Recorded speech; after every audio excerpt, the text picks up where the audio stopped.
जा देवी सर्वभूतेषु शक्ति रूपेण संस्थिता नमस्तस्यै नमस्तस्यै नमस्तस्यै नमो नमः। आप सभी को विजयादशमी के शुभ अवसर पर हार्दिक शुभकामनाएं। हम लोग ने पुराण वर्णित रावण के बारे में सुना है, जिस दशानन रावण को मारने के लिए स्वयं भगवान विष्णु को अवतार लेना पड़ा था, जिस अवतार ने दशानन रावण का वध करके संसार को दुष्ट प्रकृति से मुक्त किया। उनको दशानन क्यों बोला गया था? क्योंकि उनका 10 दुर्गुण थे, जो दुर्गुण उनका अंत का कारण बना।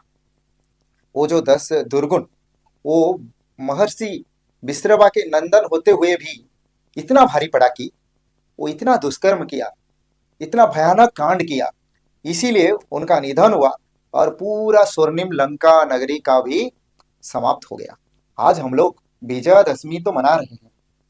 विजयादशमी ये संदेश देता है कि दुष्टों का हनन करना, दुष्टों को पूरा धरा पृष्ठ से निकालने का संदेश देता है। इस दिन माँ दुर्गा को भी अवतार लेना पड़ा था। माँ दुर्गा को सारे देवी देवताओं ने अपने अपने अस्त्र शस्त्र प्रदान किए थे, क्योंकि जो महिषा था, एक असुर, जिस असुर ने पूरा तांडव मचा रखा था संसार में, वही तांडव को नष्ट करने के लिए, दुष्टों का संहार करने के लिए और पृथ्वी पर फिर धर्म का स्थापन करने के लिए माँ दुर्गा का आविर्भाव हुआ था। और माँ दुर्गा ने महिषा का वध करके धरा पृष्ठ में शांति बनाए रखने का काम किया। दशानन रावण महादेव के अनन्य भक्त होने के बावजूद भी जब उनका अंत समय आया तो भगवान ने उनको सहायता नहीं की, क्योंकि वो खुद ही अन्याय कर रहा था, व्यभिचार कर रहा था, माता सीता का हरण किया था और धरा पृष्ठ में अशांति के वातावरण सृष्टि की थी। फिर माँ दुर्गा का आविर्भाव तभी हुआ था जब इस सृष्टि को बचाने का आवश्यक था और महिषा का अंत करने का भी प्रयोजन था। जैसे माँ दुर्गा का आविर्भाव होने के बाद सारे देवी देवताओं ने अपने अपने अस्त्र शस्त्र माता दुर्गा को अर्पण किए थे, क्योंकि महिषा इतना शक्तिशाली था कि उनको कोई एक अस्त्र एक शस्त्र में मारना संभव नहीं था। इसी तरह एक सर वाले दशानन हमारे बीच भी मौजूद है। आज भी समय आया है। हम लोग विजयादशमी तो मना रहे हैं, लेकिन विजयादशमी का जो संदेश था, भगवान राम का आगमन का जो संदेश था, माता दुर्गा का आगमन का जो संदेश था, वो संदेश को कहीं ना कहीं भूल चुके हैं। क्योंकि आज वही समय आया है सारे सज्जनों को एक साथ मिलकर दुष्टों का हनन करने के लिए, दुष्टों को सृष्टि से विनाश करने के लिए एकजुट होना होगा। क्योंकि आज ये एक सर वाले दशानन हमारे बीच पल बढ़ रहे हैं और पूरा सृष्टि का विनाश का कारण भी वही बन चुके हैं। कौन कौन है वो सारे दशानन, मैं एक एक करके आप लोग को विस्तृत में बताऊंगा। पहला वाला दशानन है जो पर्यावरण का हानि पहुंचाते हैं। पर्यावरण क्या है? भगवान जब सृष्टि की सर्जना की थी, उसी समय मनुष्यों के साथ साथ एक सुंदर पृथ्वी का भी निर्माण किया था। लेकिन धीरे धीरे क्या हो गया, हम लोग खनन कर रहे हैं, पेड़ पौधा काट रहे हैं, जंगल के जानवरों को अपना घर से बेघर कर रहे हैं, हमारा जल वायु पृथ्वी सारे के सारे प्रदूषण हो रहा है। इस प्रदूषण को रोकना होगा, नहीं तो ये पृथ्वी फिर मनुष्य रहने की लायक नहीं बचेगी। दूसरा कौन है? जो भ्रष्टाचार करते हैं। भ्रष्टाचार क्या होता है? करप्शन में लिप्त रह के अपना प्रतिपोषण तो कर लेते हैं, लेकिन देश और जाति का हानि पहुंचाते हैं। उनका जो अधिकार है, अधिकार का दुरुपयोग करते हैं। उस दुरुपयोग के कारण वो बहुत सारे अर्थ लालसा उनके मन में जागृत होता है, इसीलिए वो कहीं ना कहीं रावण जैसा हरकत भी करते हैं। इन सब दुष्टों का हनन करना, इन सब दुष्टों को निपात करना अब भी हमारे लिए एक आह्वान है। तीसरा क्या है? जो महिलाओं का उत्पीड़न करते हैं।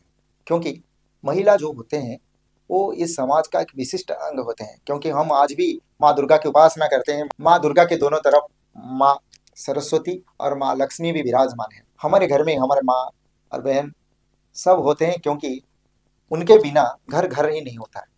फिर भी कुछ लोग ऐसे होते हैं जिनके दिमाग में वो रावण जैसा हरकत है और रावण जैसा कार्य भी वो लोग करते हैं। वो व्यभिचार करते हैं, वो लोग दूसरे महिलाओं के प्रति आपत्तिजनक टिप्पणी भी देते हैं, वो महिलाओं को के साथ छेड़छाड़ करते हैं। इन लोगों को इस संसार में कोई स्थान नहीं। इन लोगों को भी इस संसार से निकालना पड़ेगा।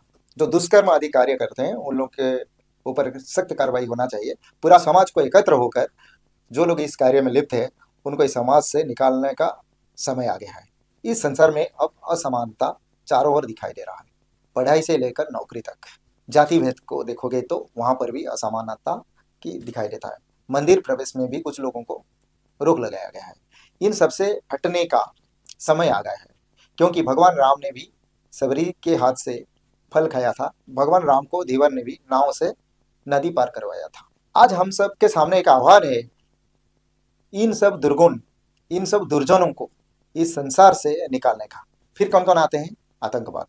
आतंकवाद एक बड़ी समस्या केवल हमारे देश के लिए नहीं, पूरे पृथ्वी के लिए हो गया है, क्योंकि जो मासूमों का कत्ल करते हैं, कुछ घर को नष्ट विनष्ट करते हैं, देश के संपत्तियों के साथ खिलवाड़ करते हैं, इन सब तत्वों को पूरा संसार से निकालने का समय आ गया है।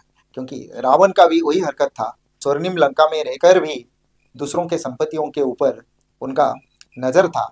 इसीलिए वो जो पुराण वर्णित, हम जिसके बारे में हमेशा चर्चा करते हैं, जो माता सीता को लेकर अयोध्या से लंका तक पहुंचाया था, वो जो विमान, उनका भी अपहरण करके वो लाया था। इन सबसे दूर रहना होगा, क्योंकि आतंकवाद एक बड़ी समस्या है हमारे लिए, हमारे देश के लिए, हमारे विश्व के लिए। और एक होता है रक्षक भक्षक बनना, सत्ता का दुरुपयोग, पावर का गलत इस्तेमाल। इसकी वजह से क्या होता है, जिनको हम लोग ने पूरा सिस्टम को अच्छे से चलाने के लिए जिम्मेदारी दी है, वो लोग उनका गलत फायदा लेते हैं। वो लोग उनको अपना जमींदारी मान चुके हैं, अपना पिता का संपत्ति मान चुके हैं। वो लोग करप्शन में हमेशा जुड़ जाते हैं। जो मासूम लोग होते हैं, जो लोग की जरूरत है, जो मौलिक सुविधाओं से दूर है, उन लोगों से भी पैसा लेने के लिए कभी भी संकोच नहीं करते हैं। ये लोग भी रावण जैसा हरकत करने वालों से कई गुण से कम नहीं है। तो उनका भी अंत करना एक आह्वान है आज का दिन में, आज का विजयदशमी में। इनमें कई सारे राजनेता भी है, कई सारे ऑफिसर्स भी है, कई सारे न्यायपालिका के जो न्याय देने वाले, जिनको हम लोग न्यायमूर्ति बोलते हैं, वो लोग भी आ जाते हैं। तो ऐसे गलत कार्य करने वाले लोगों से दूर रहना और गलत कार्य करने वाले लोगों के ऊपर सख्त कार्रवाई करना इस समय का मांग है। एक नया चीज जो हमारे सामने एक चैलेंज होकर आया है, वो है नशा, जो युवा पीढ़ी को पूरा का पूरा खत्म करने के लिए यहाँ पर आविर्भाव हुआ है। नशा के कारण हमारे युवा और मासूम बच्चे अब क्षतिग्रस्त तो हो रहे हैं, पूरा समाज को बिगाड़ लेते हैं। इन सब से हम लोग को दूर रहना होगा। नशा मुक्त भारत, नशा मुक्त विश्व का आह्वान हम सबके सामने अब आया है।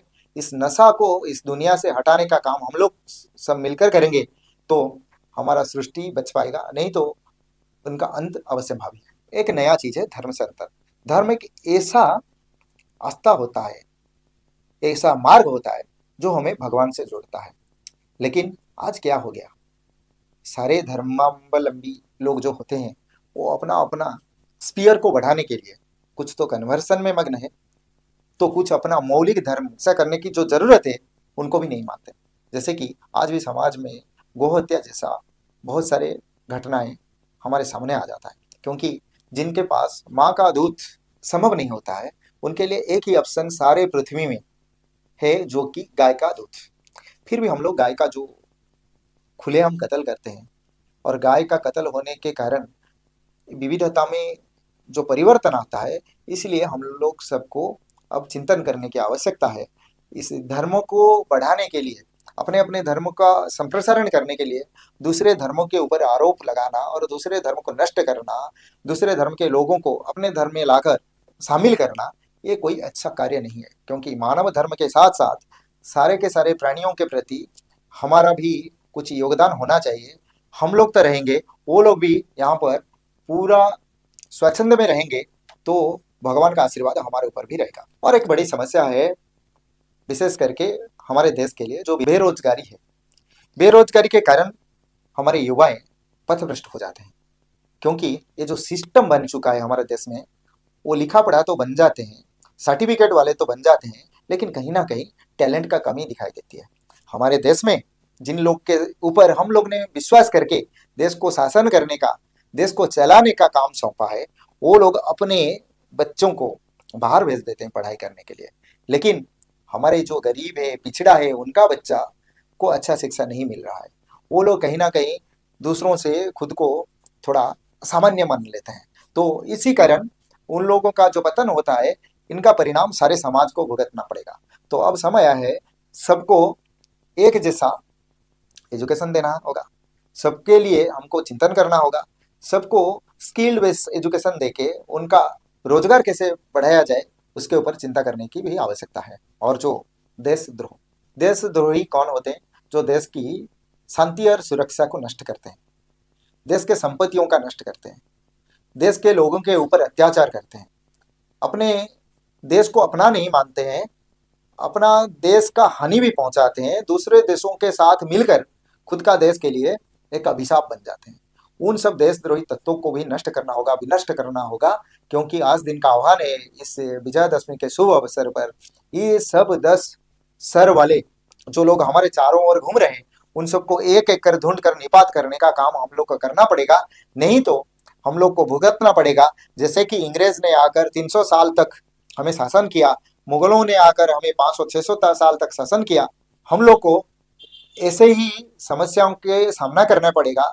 तो आज आह्वान है सारे भारत के जो सज्जन लोग हैं, क्योंकि सज्जन लोग ही कुछ कर पाएंगे, क्योंकि देश का इतिहास को देखोगे तो हाथ गिनती कुछ लोगों का योगदान ही है, क्योंकि ये असुर जन जितने भी होंगे उनमें हमें कोई लेन देन नहीं। एक बार सज्जन जाग जाएगा तो ये लोग हमेशा हमेशा के लिए पृथ्वी से भाग जाएंगे। आइए इस 10 सर वाले जो 10 व्याधियां हैं इस समाज में, उनको हटाने का काम कीजिए और देश के समृद्धि, देश के सुरक्षा और समाज की रक्षा के लिए अपना अपना योगदान देके इस विजयादशमी को सार्थक बनाइए। धन्यवाद।